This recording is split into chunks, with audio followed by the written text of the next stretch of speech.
Okay, for this one, we are trying to figure out the force, the tension force in the Achilles tendon here, and also the force of this lower leg bone on the foot. We're trying to figure out both of those. Those are both unknowns. In this problem, I'm going to do a little bit differently. Instead of putting the pivot point here or here, which I could totally do, I'm going to put it down here just to show you that it can be done by not putting the pivot point at one of the unknown spots. Okay, so let me go ahead and draw the picture. So this is going to be the foot. Okay, and there's going to be a force on the foot from the tendon. There's going to be a force on the foot from this lower leg bone,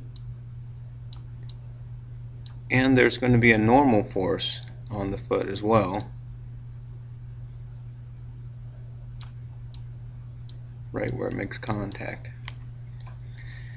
Okay, let me label these. This would be FT, keeping with the diagram. This would be FB, and this is going to be the normal force on the foot from the ground. Okay, so we could write one equation here, the normal force on the foot from the ground plus the force from the tendon, say on the foot from the tendon, is equal to the force on the foot from the lower leg bone.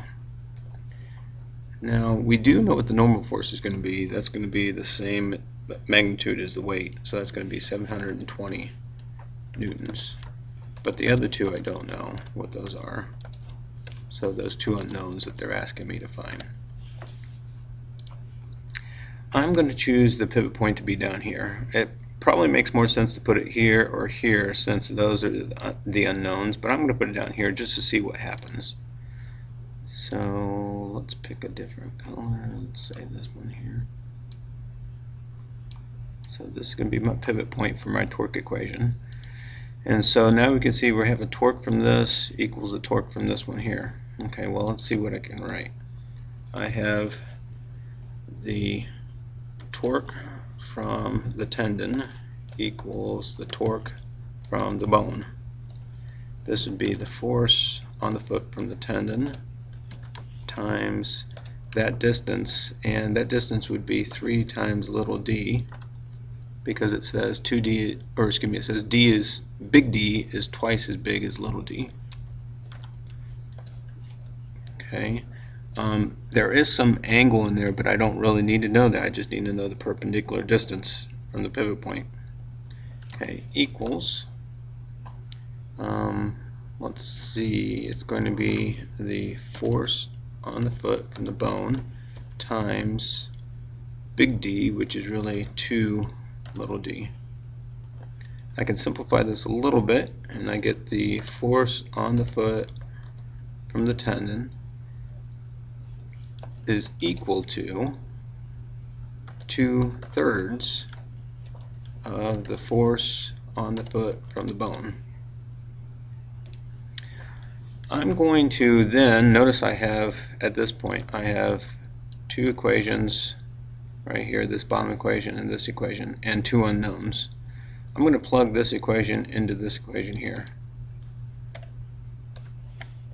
So I have 720 newtons plus 2/3 of force on foot from bone equals force on foot from bone. I can subtract the 2/3 over and I get 720 newtons equals 1/3 times force of foot on foot from bone.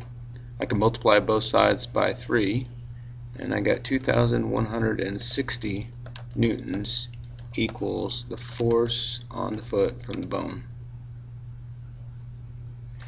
Okay, at this point, I can then plug this number 2160 back into this equation to figure out the force of the tendon. So the force on the foot from the tendon is going to be equal to 2/3 of the 2160 newtons. And that's going to be equal to 1440 newtons. I think what I'm going to do is